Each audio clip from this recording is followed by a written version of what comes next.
So, so this is, for those who do not know, this is part of the Heritage Agriculture webinar series.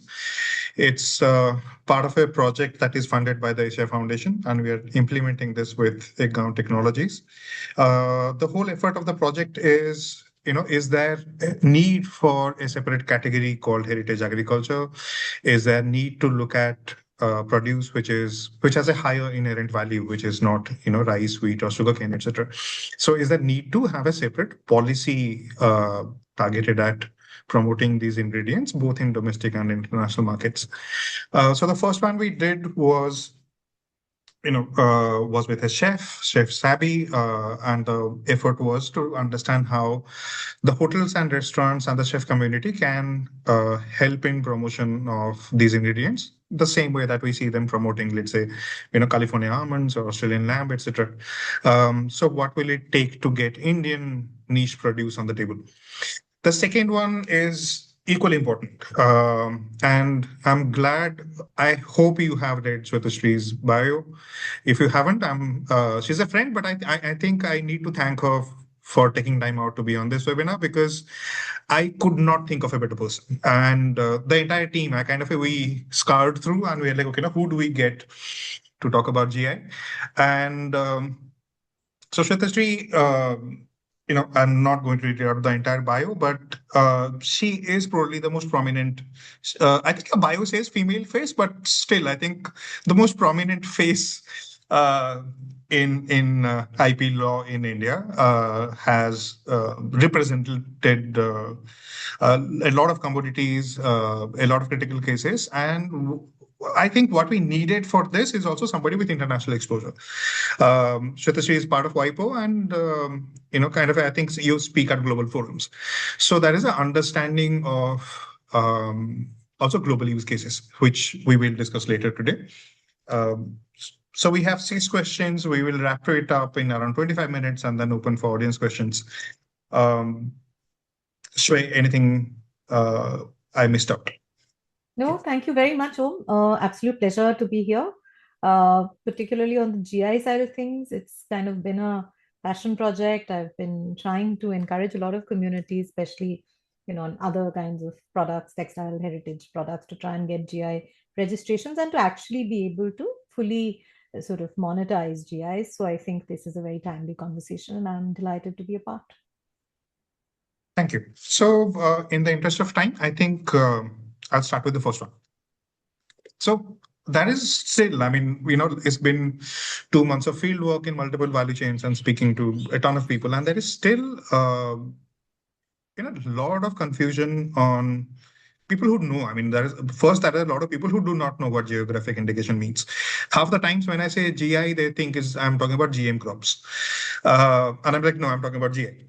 So first, there is not awareness. Second, even people who are filing for GIs or are working in the sector have very less understanding of what GI can actually do or how it's supposed to impact a value chain. So I think my first question is very basic. We have filed and we have received around 160 GI certifications for food and agri products. So first is, how is this certification given? Who gives it? What is the minimum requirement? How does one apply? Are we doing it right? So for starters, I'll take you 2 steps back to tell you what the genesis of the whole GI regime was. It's our TRIPS obligation, the trade-related intellectual property rights obligation that India signed up for. And really the motivation for a GI-specific law came from the wines and spirits industry. There was a lot of push from their side to say that, look, we want a special protection. So, for example, the Champagne Growers Association in France, or if you look at the Scotch Whisky Association, they have always been proponents. They've been ahead of their times. They've realized that the opportunity to do trade is immense in these, and they wanted the, sort of the protection in the respective countries so that, other people can't call their product champagne or Scotch whisky and so on. So that really is the genesis. It came from wines and spirits. There were 2 vehicles broadly through which each country who signed up for these, sort of regulations agreed to recognize geographical indications either by passing a domestic law, which in our case, for example, India brought out a Geographical Indications Act, or it also happens through the mode of free trade agreements. So, for example, you enter into various countries enter into free trade agreements with either individual countries in the European Union or the European Union as a whole, and then in that free trade agreement, it's sort of indicated that these are the products, the produce from these particular countries, which will be recognized in these states of the union. So that sort of free trade agreement is another way of recognizing GIs. Because we've brought out a statute, therefore our GI registrations are governed by statute. Naturally, it's a national law. So any registration that you secure under it is only as good as the borders of your country. Our GI law, naturally, given the history of India, is not something that is limited to agricultural products or food products. It's something that extends to a whole range of products. So very broadly speaking, there are two categories: those that are naturally occurring products and those that are manufactured products, or products that are made by hand, crafts, and so on and so forth. So those are the two heads in which you classify products that are eligible for GI registration. History is not important. So a product does not have to have grown in a particular place for 200 years or 300 years for it to be eligible. What is important is that does a product, so I'm bringing the conversation back to agri products specifically, for example, does the product, the specific geography in which that product is grown, for example, does that geography give it a quality, give it a particular characteristic, or even a reputation that is its own, associated with that particular area? And obviously, what is the trade name that is used with respect to that product? That is what is the name in which you apply for the GI. So, very broadly speaking, think about Darjeeling tea, Alfonso mangoes, Mysore silk, all of these are GIs, right? So essentially what the tag is doing is it's acting as what we call a source identifier. It's telling the world that the product genuinely comes from this place, and this place is what gives the particular characteristic to that product. Whether it's the skill sets of the people who are harvesting the product, whether it's the skill sets of the human element, or it's the natural element in terms of soil, climate, etc., that doesn't matter. There's no distinction between the two under the Act. There is an authority called the GI Authority, which is headquartered in Chennai.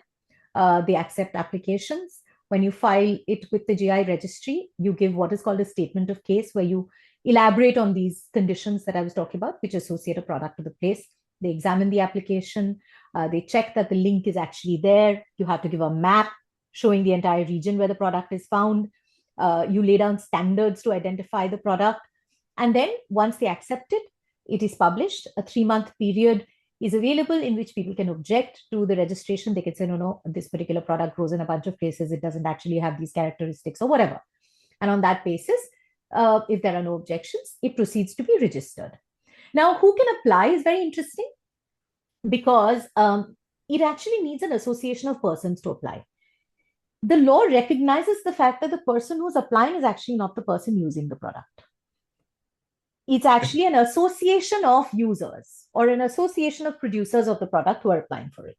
So in other words, a producer group, an organization, or a body that's established by law. In some cases, like for example, in the Darjeeling tea case, it's the tea board that applied. In a lot of Karnataka handicraft kind of thing, it's a handicraft, like a cottage industries kind of organization that applies. So a lot of government bodies tend to apply. But the law does not need the body to be a government body. It could be a collection of producers, it could be a trust, it could be a society. There is no embargo in the law for what is the legal, nature of the organization that applies. It could be, just a partnership agreement that you can draw up between the producers. That's fine as well. The test really is this applicant organization representing the producers of the good or not? Is it a true representative or not? It doesn't have to represent all producers. As long as it represents some producers, that's good enough. There is no magic number. Does it have to represent 50 producers, 10 producers, a certain percentage? No such thing. What must the application contain? 3 things. First, the description of what, where the product comes from, the quality, the reputation of the product, the soil, the climate, the practice. And third, what are the production standards that are required for the product to be worthy of that tag? That people often forget. That's very important. If you say that, the produce just comes out on its own and there are no standards, etc., then you might be in trouble. Important distinction is that, like I said, the applicant is the organization. The actual users, they are called authorized users. The individual producers are actually the authorized users. They have to apply separately for the legal right to use the tag on their products. Typically, when you apply, the GI office will ask you to also provide a tag, which will be like a logo, which you would have seen it for the Darjeeling tea, you would have seen it for Pashmina, etc. That logo is put on all the authorized GI tagged products. So if you're an individual producer, you apply. Now, a lot of times what happens is, especially when government bodies apply and get GI tags, etc., or, associations that aren't really focused on enforcement, they don't give the authorized users the right. They don't issue NOCs, etc. So authorized users think that, oh, I'm beholden to the registrant. The registrant's not giving me an NOC, so I can't become an authorized user, so I can't use the tag. That's a misconception. If you are an authorized user, if you are worthy of being an authorized user, in the sense, if you satisfy all those conditions, you're a producer and you are worthy of the tag, you can apply directly to the GI office to be designated as an authorized user. They will check your application. You can say in your application that I have written a letter to the registered proprietor of the GI. They've not given me an NOC, so I'm applying directly. So both routes are acceptable. The GI office will examine your application and can give you an authorized user tag. Okay. Yeah, I think we are going to repeat a few of these in the coming questions. But, I think now we know the process. Second is, that seems to be the belief that a GI will automatically benefit the commodity value chain. We have heard a few contrary voices. I remember when we went for the Mahua study, a few of the producers were like, there is no issue right now. Mahua is still in very early stages. So why go for a GI now? Because we might be facing complications that we can't currently foresee. So let it scale up and then we'll see. So that is also the time factor. That is it the right time to apply for a GI certification, apart from the qualifiers that you said, that, there should be basic 3 or 4 qualifiers. And I don't think we can actually control the process there because, as you said, it is open to any association, government or non-government body to apply. So best we can do is probably clarify on, are you doing it right? And put an advisory out saying, here are a few conditions that you should meet before you think of applying. And the intent behind application, is it rivalry, is it ownership, etc. So, 2 of the commodities that we are working on in this study is Mahua and Galgal. Jamun, that is a GI tag version in Maharashtra. Turmeric, massively GI tagged. So these 2, I don't want you to go specifically into these commodity value chains, but, how should we, if we can refer to these 2, that's okay. If not, how should we understand, or, what is the pre-check that we should do, that should we apply for this commodity GI or not? So I think what time is the right time is a very important question, because I've seen it cut both ways. If you go early enough and apply for the GI tag, what's useful is you can streamline the whole production, supply, commercialization, benefit sharing, all of that. You can streamline it from the word go. Some instances, it's not really, that's the other interesting thing, that sometimes typically people say that, okay, let's postpone it until later, when we actually realize whether it's something that has attained sufficient value. But it's not a very resource intensive exercise, right? It's a resource intensive in terms of documentation, but not in terms of cost.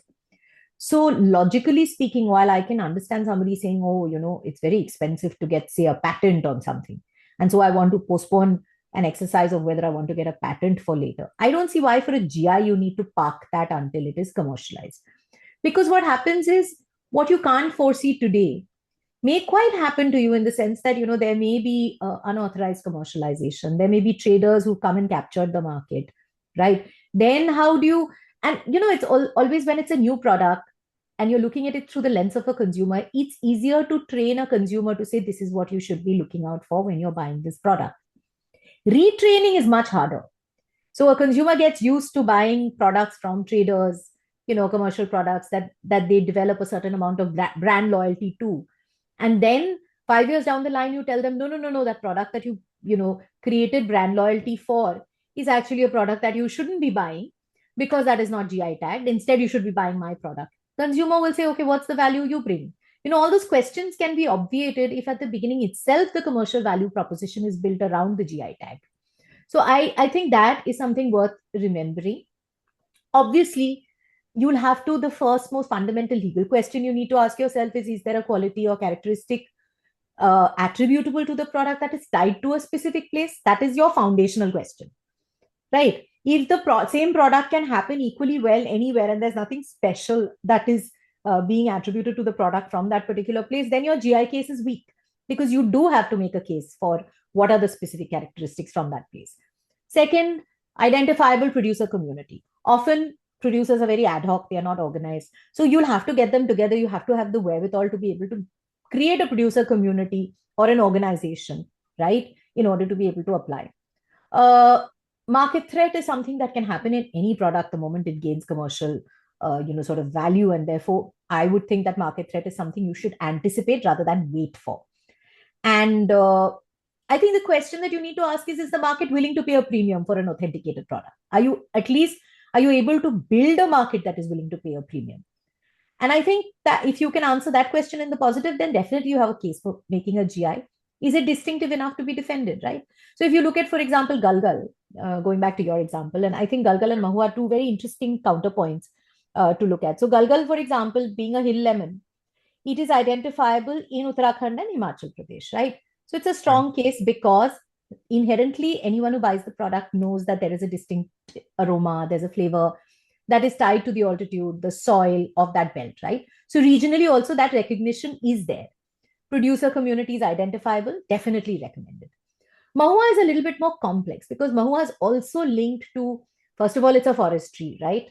There are so many different types of produce. So the question is, what are you registering? Are you registering each of the produce separately? Are you registering the, literally like the Mahua tree? You can't really register the tree because, it has to be a product that emanates from the tree. So, what do you classify together? Do you make them separate applications? Are you looking at manufactured products like, say, for example, the oil? Or are you, looking at the naturally occurring products, right? And it's been so central to Adivasi life, right? You've got food, you've got medicine, you've got oils, you're looking at artisanal liquor, flour, cosmetics, a lot of products that come out of it. So then are you going to look at an ingredient which is common to all of them and say that ingredient is that extract is what I'm registering? So, the argument is a little bit more complex, that one has to do a bit of a deep dive into that, because ultimately and then of course there's also the moral argument of saying, and that's not necessarily linked to the law, but to say that, how do I create a benefit sharing mechanism by which the communities that are actually harvesting the crop, the communities that, have been kind of the custodians of the crop for all these years, also stand to benefit from it, the ones who cultivated it. And, the forest ecosystem benefits from it overall. So I just think that is something, and also it's not a produce of one state. So you'll have to look at like a trans-state kind of registration, much like we have Basmati in India, which is registered by APIDA for multiple states, like, the Basmati growing belt, which covers from Uttar Pradesh to Madhya Pradesh to like Bengal. Multiple states are covered in that registration. So you could have a pan-state registration for Mahua as well. One follow-up question in this. So, for example, let's say the same way that turmeric is done, be it in Lakadong or Kandhamal. I don't know if, that is the powder, that is also the oil. Turmeric also goes into a lot of other products. So does that simplify for Mahua, and does that analogy apply to Mahua? Because then you're GI tagging the turmeric, not the powder or the oil.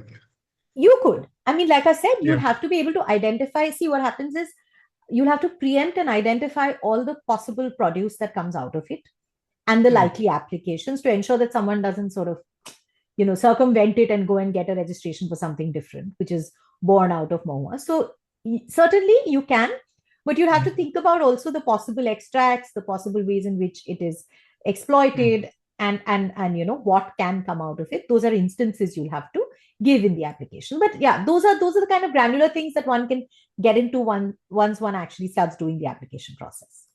Okay. So you talked about the benefit sharing model, and I think that's probably the crux of it. I mean, application, state pride, etc., is one, uh, and that's precisely the point of our study. That do we have a benefit, like at least a working benefit sharing model in place, be it in India or abroad, and what does an ideal benefit sharing model look like? So and here we want to publish something which is a working hypothesis. Like, there is a guide to saying, step one, step two, step three, or there is a, the guardrail saying, don't do this. So in this, I know it's a tough question and the answer might be very long, but specifically, if you can use some use cases and tell us what's the ideal benefit sharing model. So, it's important to understand what benefit sharing means. Let me say at the outset itself, in the GI kind of scenario, I've not seen a really good workable benefit sharing model myself personally. But I mean, I've seen it in other contexts, and I'll tell you a story in that sort of context. See, ultimately, a benefit sharing is posited on the fact that a GI tag can attract a premium in the market. So who captures that premium? In most instances, it's the trader, the processor, the exporter, etc., right? Not the farmer, not the forest dwelling community that created the product and or has the knowledge behind it. So the idea of the benefit sharing model is that everybody who is part of the value chain should benefit from the exploitation of the product. And I think my favorite example here is the Kani Arogya Pacha case. So basically, in the 1980s and 90s, there was this, I think it was headquartered in Tamil Nadu, perhaps, the Tropical Botanic Garden and Research Institute. No, they were headquartered in Kerala. Yeah. So they were actually doing some field work in the Western Ghats. And, there were these people scientists from the institute who were there, and they had these local guides, tribal Adivasi community. And they were from a community called the Kanis. And the Kani tribal boys were accompanying them as they were going about collecting what is traditionally called the jadi booties in the Western Ghats. And so these boys were accompanying them. And they realized that these boys they had this extraordinary physical endurance. They could walk for hours without any fatigue, any exhaustion in the most difficult terrain. And they didn't seem to eat a lot of food. They kept popping these berries as they walked. So they were very curious, and so the scientists asked them that what is this? So they said, "Oh, this is a local plant called Arogya Pacha, and our community has these berries, and these berries essentially are a revitalizing food." So the researchers obviously saw potential in that, so they collected some samples. They went back to the labs, and they were able to extract a particular substance from it, which they then were able to develop a drug called Jivani out of it, based on the plant's properties. So it was completely something that came out of a natural product. So it was, a naturopathy product, right? But this is what was interesting, right? They licensed it to a pharmaceutical company looking at broad-based commercialization of the product.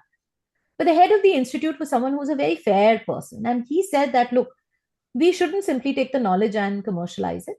So let's create an access and benefit sharing model which benefits the Kani community. They didn't have any organized structure. In fact, if you read the narrative of that time, you'll see that they didn't even have bank accounts. They were so primitive as a tribe. They just lived there in the mountains. So they created an organization involving, some of the panchayats. And there was controversy about it saying, who actually benefited, who didn't. Did some prominent members benefit? Did everybody benefit? That's fine. It's never going to be ideal. But they created something on the ground. They created a bank account.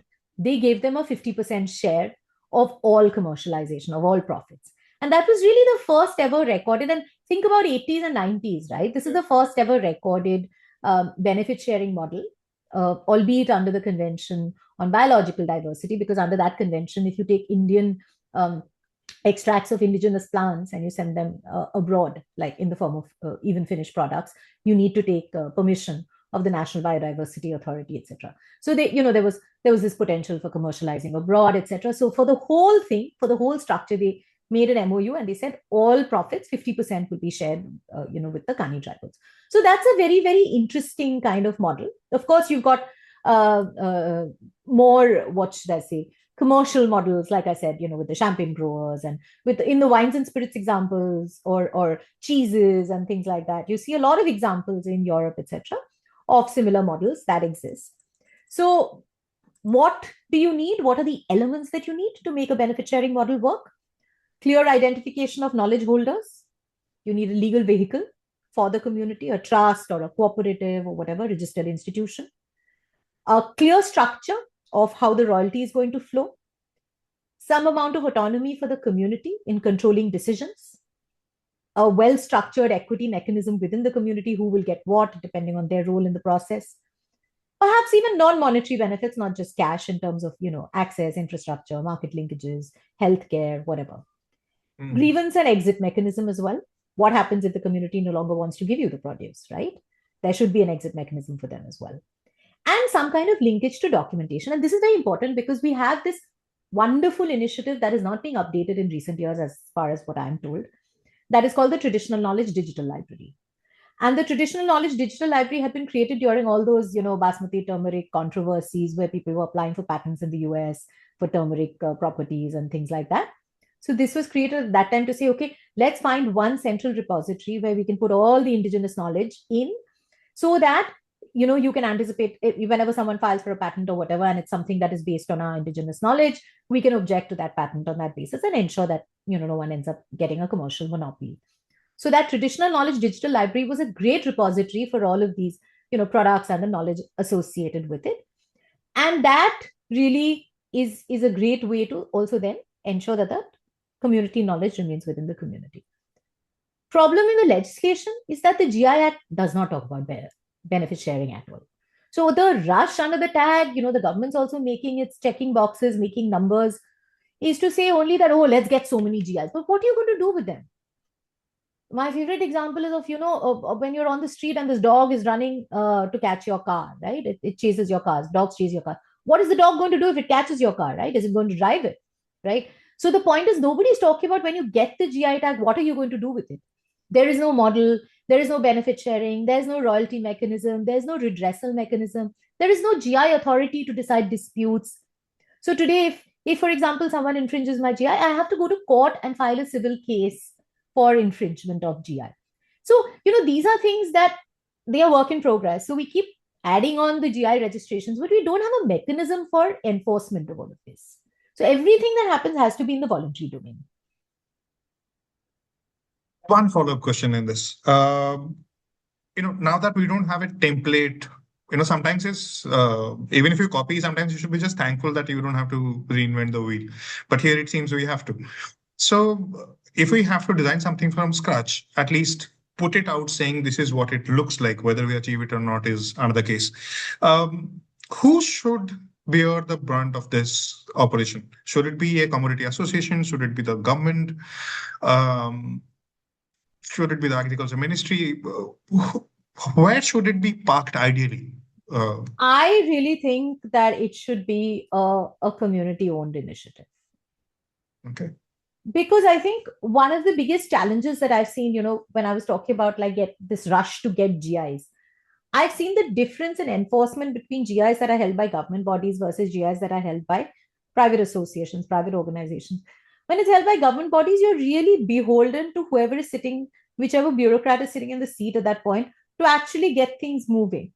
If that is not their priority at that particular point in time, you can't get things moving. So, the government has 100 different, obligations at any given point in time. There's no reason to assume that you're going to be priority number one at any point in time. But if you are the community that stands to be affected by the success or the failure of an initiative, then obviously you're going to have that much more agency and that much more desire to make sure that it succeeds commercially. So I always believe in giving agency to the community, and have a situation where you have 2 or 3 neutral people who are there for administration purposes. Put a robust structure in place. No reason why it shouldn't work. Yeah, I think one of the examples was given by one of my agri colleagues, and he was like, if you have a California Almonds Association, which is pushing almonds all over the world, why don't you have a Himalayan Nuts Association? You can't just keep complaining saying the almonds are flooding the market. The counter strategy have to have a commodity association. And like I said, I mean, people don't know this, but like organizations like the Scotch Whisky Association are so aggressive in India in the way they enforce. Like even if one, fake whiskey pops up, which kind of calls itself Scotch or whatever, immediately they'll be in court. They are very, very on top of things outside of their territory. So no reason why we can't be. Yep. So that brings us to the last section, which is protection. So, where is one is obviously individual commodity and associations, etc.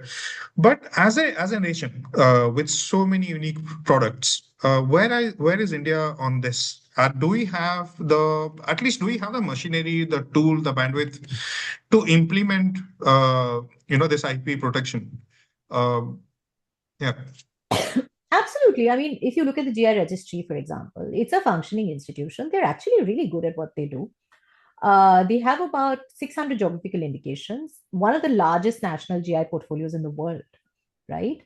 The traditional knowledge digital library that I was telling you about, it was a remarkable idea, and it is a remarkable institution even today because it's a digital database. It was built by the Ayush Council. Yeah. And essentially, it's supposed to document all of Indian traditional knowledge. So we are looking at medicine, we are looking at agriculture, we're looking at all kinds of fields. Also, 5 international languages. It's in a format that patent examiners at international patent offices can search. The idea is defensive. So if someone tries to patent something that Indian communities have known for generations, the database produces the data for the patent office to defeat that claim, saying this is already known, so you cannot monopolize it. So that is, I think, a very, very powerful defensive tool.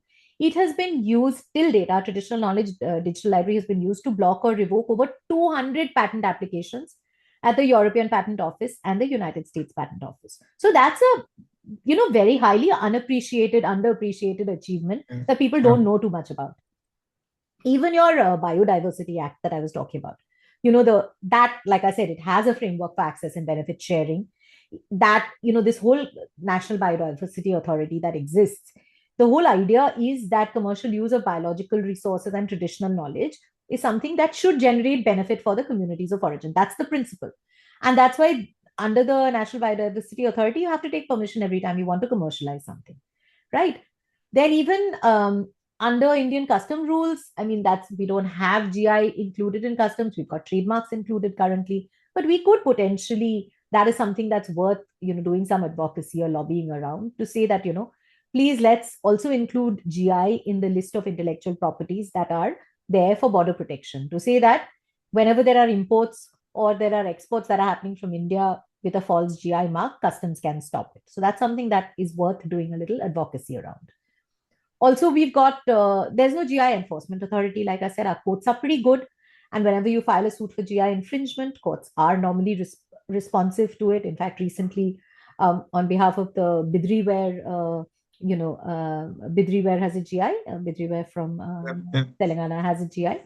And so for the Bidriware GI, we just filed a lawsuit in the Delhi High Court against Lenskart, which was making spectacle frames that they claimed to be Bidri, which were not actually Bidri. So we filed a lawsuit, and they came and gave an undertaking saying that they're not going to use it. So it works. Our court systems work. We're able to get injunctions against misuse of GIs, and that's good. But international enforcement is weak. India has been particularly weak in looking beyond its shores, and despite securing, so for Darjeeling tea and stuff like that, we have registrations in other countries. But if you're looking at markets in the European Union, United States, Japan, where there is a risk of imitation of Indian GI products, coverage is incomplete, right? And as a result, no one's really doing something on behalf of the authorities. Authorized user registration is chronically low. Most people don't understand the system. They don't do it. So what happens is that the GI is sitting on the register, but nothing is happening. It's just like, it's a toothless tiger. Even digital marketplaces is something else to look at, because you've got a lot of electronic commerce platforms that are selling authentic products. So, it's very important to also put up that little, enforcement hat, to put that on once you get a GI registration, to say, I'm going to be on the lookout, and every time I see something like this, I'm going to send legal notices. I will nip it in the bud. The moment you have that mindset, and that's why I said a community-led organization is going to have more of the wherewithal and the willingness to do this kind of thing, to say, okay, we're going to constantly monitor the market and stop it. Then what ends up happening is that the market doesn't get flooded with imitations or, unauthorized products. And, you have a better value proposition associated with it. So the GI tag itself is not really the achievement. It's really the beginning of the work. So my last question, Ruth, Rebecca, if you have questions, get them ready. My last question is, we address most of it. We address interest rate liability, how to approach commodities, etc. Now, this is a concept that we have been toodling with. Is there need for something which is a multi-state or even a national GI? Because I don't know if we currently have a framework or example. Going forward, does that make sense? For example, let's say mahua, which is found in 16 different states. So if we decide to go ahead with it, what should be the ideal path? So, like I said to you, Basmati is a good parallel to draw with mahua, because the Basmati GI covers 7 states and a union territory. So it covers Punjab, Haryana, Himachal Pradesh, Uttarakhand, Uttar Pradesh, Jammu and Kashmir, Madhya Pradesh, and Delhi. So the applicant is not APIDA, the Agricultural Processed Food Products Export Development Authority. I think they're only called APIDA. Anyway, so they filed on behalf of producers in all of these states. So when you're applying on the behalf of, say, if you said, for example, mahuas in 15 states, right? Then what we're really doing is we're applying, we're ensuring that the applicant represents producers in each of the 15 states. Doesn't have to represent all the producers in the 15 states, but make sure that they represent at least some producers in each of the 15 states. That's good enough. The registry will accept it. There is nothing called a, sort of national GI currently. And that wouldn't be accurate as well, because like you said, if it's something that is 15 states, then that doesn't cover all the states of India. Because also what ends up happening is, if you try, you don't need a change in the law. Because if you try to then say there is a certain characteristic which is unique to India, that's going to be much harder for you to prove. If you say there are certain characteristics in a product that is unique to this particular set of states, that's an easier thing to prove. Because proving those characteristics and that linkage between the characteristics, linkage between the product and the states is very important. So it becomes harder if you lobby for something that is pan-India. Much better to identify the specific states legitimately, talk about the history of mahua cultivation in those states, and apply. And, you could, like I said, you could apply either through an informal body that you constitute for this purpose, or look at things like the Tribal Cooperative Marketing Development Federation or whatever, those that work with Adivasi forest produce and things. But I'm not a fan. I don't want others to miss it, but do you want to tell the story of the Tokay wine? Yeah, sure. So that's an example of something where you have cross-border GIs, so what we call transnational GIs, which are also very interesting examples to look at. So for Basmati, for example, India has been fighting with Pakistan in WTO, because there's India, Pakistan, and Bangladesh, which is kind of triaging, saying who does Basmati truly belong to. But if it's not such a politically sort of problematic kind of situation, then you have examples from the European Union, where both Hungary and Slovakia produce something that is called Tokay wine. And, both those countries actually share a geographical indication, which is very interesting. And the case I recently fought in the Delhi High Court was the exact opposite of that, where Chile and Peru actually share in pisco production. Both countries produce the alcoholic beverage called pisco. But Peru was of the view that they should alone be given pisco as a registration.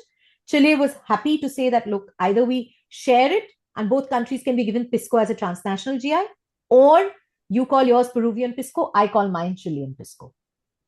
So similarly, you could say, like the Rasgulla example, Bangla Rasgulla, Orissa Rasgulla. So you could say, like, Madhya Pradesh Mahua or something else Mahua, right?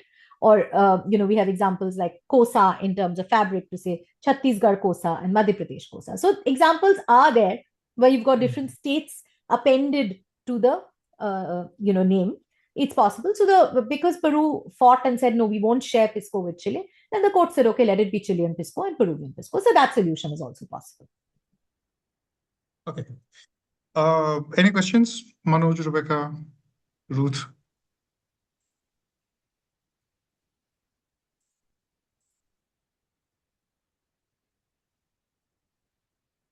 Good. So we don't have to hold you back. Oh, hello. Hello. Yes, Rebecca. Yeah, can you hear me? Uh, Yes, we can. yeah, I get. Okay. So a very good talk, ma'am. I wanted to ask, like, I had few doubts with respect to. So you said one thing, that commodity oriented organization. Let me on my camera also. Just a sec. Yeah, hi. So I we are working together on the four value chains which talked about Mahua Galgal and Jamun and the Kandamal turmeric. So, like you said, that the one solution of this like overlapping should be that commodity oriented organization we do. But does this also covers, like you see that in many countries they are now doing turmeric latte and all, right? So if you see, so then does it also covers aspects like that, right? And how does that protects India to, say for example, if tomorrow you someone a country uses turmeric, kandamal turmeric or any turmeric, which is the origin is India based, but they are cashing out on that. So how does IP law covers like that Okay. aspects? So we have to understand something very important, and that is IP doesn't protect national pride. Okay. That's not I what see. this is about. IP Okay. protects a very specific right that you get. This is not about cultural misappropriation or whatever else. It's a national right. So when you get a GI registration in India, that registration is valid for India. Okay. Now, I suppose see. you protect Kandamal turmeric. What you have protection for is not everybody's turmeric. You've got protection for a specific type of turmeric coming from a particular region in India. Your protection is as good as the territory that it covers. So, if, for example, you have a GI registration in 17 countries, you can prevent someone from, selling either Kandamal turmeric itself or products that are claimed to be made from Kandamal turmeric in those 17 countries in which you have GI registrations, not in the rest of the world. It doesn't prevent someone from using turmeric legitimately as an ingredient and making a latte out of it. They are not selling a turmeric claiming it to be from the same origin. Remember the origin. That is critically Right. important, right? So if we say Darjeeling tea, can somebody sell something which is Chinese tea as Darjeeling tea in a country where Darjeeling tea is registered as a GI? The answer is no. Hmm. Okay. But does that mean you own tea? You certainly don't. Right, right. I see. Okay. So it should be like, the orientation should be known, like the origin should be known. And if someone is claiming latte to be from like made from Kandamal turmeric, then that can be claimed. And also you said that, Okay, let me use a beverage example to make it easier for you to understand. sure. In India, the coffee board has got registrations for Monsoon Malabar.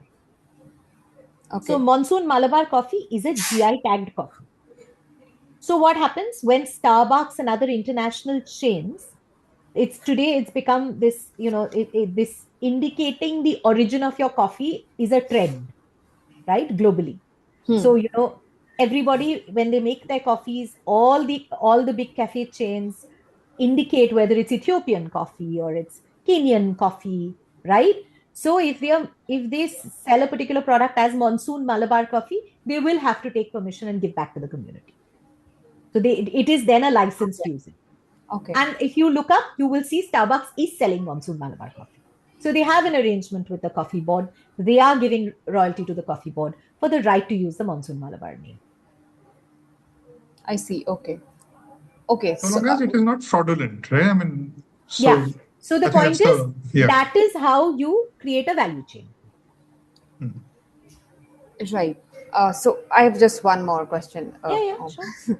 So, okay. So, say for example, I have worked in black rice in Northeast India, and Manipur black rice is GI tagged, right? Hmm. So that served as a reference for my studies. It was my PhD work. So we got to know that, even Assam black rice land races are pretty good in that sort, like, in bioactive compounds. But when we compared the anthocyanin content, which is the principal compound, what makes black rice different from a white rice, that was definitely higher in Manipuri black rice. But can't Assam have have their own GI tag on different like on a different aspect, which I found was better in Assam black rice. right now. So recently I was a part of a conversation where they were saying, I presented my results and data and all, and they were saying, no, Manipur only have black rice, how can Assam have black rice? But I have seen the farmers growing, right? And also I have the genetic data or the transcriptomic data which reveals also it might have come from them, but over the period of domestication and wild crossing, it has, like, now it differs completely, the genetic pattern differs from the Manipur black rice. So in that case, how do you approach, like, how one should approach this thing, that if they want to go for a separate GI of the similar commodity? So this is why I said it's critically important to have the right people do the registration, to understand the ramifications of what they're registering and not apply just for the sake of applying. So what I ends up see. happening, as far as GIs is concerned, and sorry, Om, I'm clearly on an animal metaphor day today, because what I see a lot is a bunch of blind people describing an elephant when it comes to GI tags. So GI. they assume that monopoly is over the product. They assume monopoly is over characteristics. In the whole Prada Kolhapuri Chappal debate, everyone was crying themselves hoarse about the Kolhapuri design. But GI is not for your design. GI is not for characteristics. GI is not for a particular percentage. It is a set of descriptions that you're using for the product. You know what Manipur has a registration for? The registration is called Chakhao, which Chakhao, yeah, Chakhao, Chak- Poriton, Chakhao, Amubi, all so of these black Chakhao rices. is the name of the GI registration. I And that see. is what they have protection for, which is a Manipuri black rice. They do Yeah. not have protection of over every form of black rice in the universe. Yes, yes. It is a specific strain of black rice that originates in Manipur. So who says that others can't register black rice that originates in their state with other conditions? You just have to Yeah, yeah. show. In fact, Chakhao was the reference, one of the references I study, in my study. And yeah, recently this conversation happened where people were from Manipur and they were, they were like, no, Assam can't have black rice, No, no, like that. but this is all stupid, state rivalry where people, like I said, it's a bunch of blind people trying to describe an elephant who don't really understand the scope of GI protection. So by that logic, like I said, I gave you the Rasgulla example. There's Ratnagiri mangoes and there's Alfonso mangoes. Does that mean that, oh, okay, Alfonso's got a mango registration? That means no one in the country can get mango registration. There are endless mango GI tags. So Hmm. every mango Same is with unique and turmeric. specific, right? Lakadong Yeah, has So it, same with Kandamar yeah, has yeah, it, Lakadang. Erode has it. Yeah, yeah. or you've got your Tamenglong orange, you've Yeah, got your Nagpur orange, right? yeah. All of these are Yes. different products. You've I got guess. your Hatay chili. There are so many different types of chilies that are registered. Right, right. I guess this comes from a point where people know that they are getting benefited out of it and they share borders both the states, right? When you procure from them, so if you procure from Assam farmers, it will be much cheaper if even if you're like procuring the black rices only. So they But are that's they are why the selling it at, organization yes, that is 300 rupees per responsible kg. for getting the GI tag and enforcing the GI tag has to be aware. It is the Right. lack of awareness that is the problem, not the GI. So every time there is a problem, people blame the law, people blame the machinery. Nobody ever blames their own ignorance. I see. Yeah. Hmm. Yeah, I'm done. Thank you very much. You're very welcome. Thank you, Rebecca. Thank you. Uh, I'm so sorry, Hello, sir. Shway. We took 23 minutes more. So No Manoj, worries. I think someone had something to say. you have a question? Yes, sir. Yes, sir. Okay. Thank you, sir, for the time. Ma'am, you recently gave the example of the coffee or the basmati. If any individual, like from that region, sells that coffee to any chain, and if that chain says that this coffee is from that origin or this basmati is from that origin, then will it defeat the purpose of them? Yeah, you are breaching the GI It would be use. a breach. It would be a breach of the GI if that person is not an authorized user. That's why it's important that if you are a producer from that region, you should be registered as an authorized user. It would be a breach otherwise. Or ma'am, if it is a authorized user, then is it necessary for him or her to go through that body only, like the musician bodies, like that, the GI bodies Yes, to that's use what I it? said. An Like, authorized user is an authorized user who is registered as an authorized user with the GI authority. You have to be registered. That's the only Yeah, way if you are not registered, quality conditions if are you are met. not registered, then you If you can't are not qualify. registered and if you are not registered and you are still in that geography, you can't claim that. That doesn't matter. No, you can't. You can. Okay. Thank you, ma'am. Thank you, Manoj. So, Shwe, we won't hold you back much longer, but thank you so much for staying on 25 past the deadline and answering all the Not at all. questions. Not at all. You're very welcome. Thank you very much. Happy to help in any other way I can. Yeah. Sure.